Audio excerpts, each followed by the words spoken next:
Mami, mahirap ba magpaaral at magpatapos ng isang RK? Mahirap at magastos. Tapos dasal ka ng dasal kasi gumastos ka na, baka yung anak mo hindi naman makapasa. Madaming mga pagdadaanan, thesis, exam, kung ano-ano mga project. Kaya doble pressure.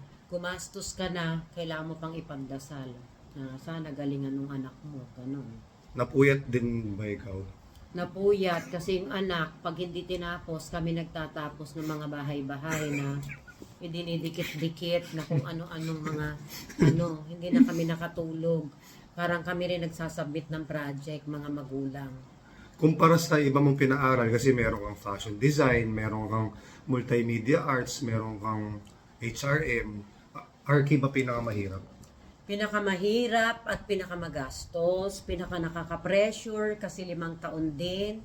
At the same time, parang dumadaan ka talaga sa butas ng karayom kasi pag naiisip mo, minsan 8 yung nag-defense, 2 lang nakapasa, parang ikaw na mismong nanay nag-exam din at nagtitesis din at defense. Basta lahat nandun na.